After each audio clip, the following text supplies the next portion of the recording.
Hoy vamos a meternos de lleno en la historia de los tres últimos profetas del Antiguo Testamento, Ageo, Zacarías y Malaquías. Pero esta no es solo una historia de profecías, ¿eh? Es una crónica de cómo se reconstruye una nación entera, un templo, y lo más importante, una fe. Es una historia de restauración, en todo el sentido de la palabra. A ver, pongámonos en situación por un momento. Después de 70 larguísimos años de exilio en Babilonia, un pueblo entero por fin tiene permiso para volver a casa. La alegría, la euforia debió ser total. Pero claro, llegan y se topan con una pregunta tan simple como abrumadora. Bueno, ¿y ahora qué?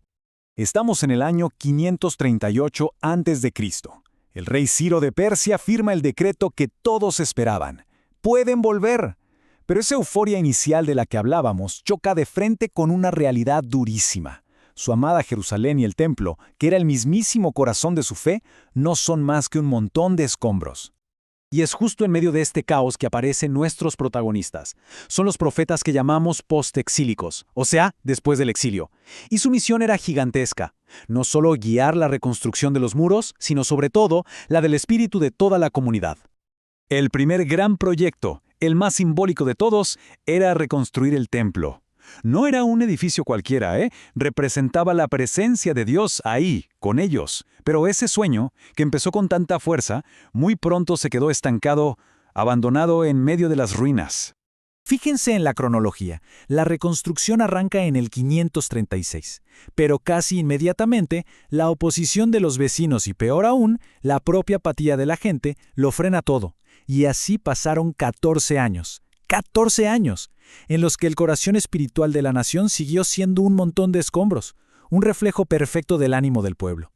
Y aquí está la clave de todo el asunto. Era una cuestión de prioridades. La gente andaba muy ocupada levantando sus propias casas, algunas incluso con acabados de lujo, mientras la casa de Dios seguía ahí, en ruinas. La comodidad personal le había ganado la partida al compromiso espiritual y comunitario.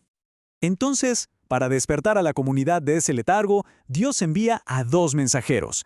Y lo interesante es que tenían estilos muy diferentes, pero que se complementaban a la perfección. Un verdadero equipo de profetas para una tarea monumental. El primero es Ageo. Y Ageo no se andaba con rodeos, Su mensaje era súper directo, práctico, casi como el de un jefe de obra.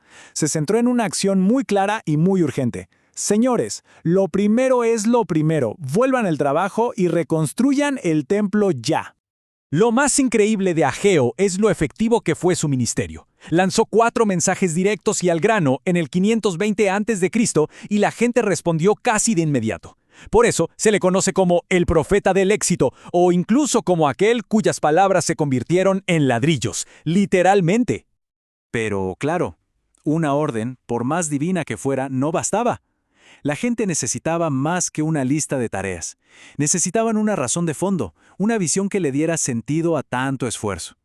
Necesitaban recordar el propósito más grande que había detrás de todas esas piedras y esa madera. Y para llenar ese vacío, entra en escena su compañero, Zacarías. Si Ageo fue el pragmático que dijo el qué hacer, Zacarías fue el visionario que proveyó el por qué hacerlo. Como sacerdote, su rol fue pintarles un cuadro del futuro glorioso que Dios tenía preparado para ellos. Zacarías lo logró a través de unas visiones, asombrosas. Profetizó sobre un futuro Mesías, un siervo, un rey humilde que entraría en un asno, alguien que sería traspasado, imágenes que, siglos después, resonarían con una fuerza increíble en el Nuevo Testamento. Esto le dio un nuevo significado a su trabajo. De repente, ya no estaban solo apilando piedras, estaban preparando el camino para el rey. Y el resultado de esta combinación de pragmatismo y visión fue espectacular. El proyecto que había estado parado durante 14 años se completó en solo 4. Para el 516 a.C., el templo estaba terminado y en pie. Ahora, demos un salto en el tiempo. Avancemos rápido casi 100 años. El templo está ahí, los rituales se hacen, pero algo muy importante se ha perdido. El fervor del principio se esfumó y en su lugar hay una rutina fría y un cinismo profundo. La sociedad se había deteriorado bastante. Los sacerdotes, que eran sus líderes espirituales, eran corruptos. La gente descuidaba el mantenimiento del templo y, para colmo, la injusticia social crecía por todas partes. Se había convertido en una religión de apariencias, donde el corazón estaba muy, muy lejos de Dios. Para confrontar esta decadencia espiritual, Dios envía a su último mensajero del Antiguo Testamento. Es su última palabra profética antes de un larguísimo periodo de silencio que iba a durar 400 años. Su nombre era Malaquías, que significa mi mensajero, y su estilo era único. Actuó como un fiscal en un juicio, presentando el caso de Dios contra el pueblo, exponiendo sin filtro su hipocresía y todas sus excusas. El método de Malaquías es fascinante. Es casi como un debate en 3 pasos. Primero, Dios hace una afirmación. Segundo, Malaquías se adelanta a la respuesta cínica del pueblo, que es siempre un «¿Ah, sí? ¿Y en qué?». Y tercero, Dios desmantella esa duda con pruebas que no se pueden negar. Veamos un ejemplo para que quede clarísimo.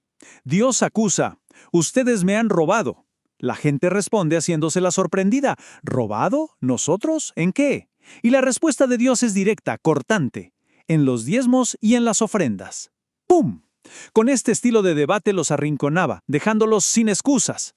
Y con esta confrontación final, el libro de Malaquías cierra un capítulo inmenso de la historia. Es, literalmente, la última voz profética registrada, el punto final de una conversación larguísima entre Dios y su pueblo en el Antiguo Testamento. Pero Malaquías no termina con una condena, sino con una promesa. Promete que un día Dios enviaría a otro mensajero para preparar el camino justo antes de su propia venida. Y esto nos deja con una pregunta que resonó en el aire durante 400 años de silencio: ¿quién sería ese mensajero? La respuesta, como sabemos, cambiaría el mundo para siempre.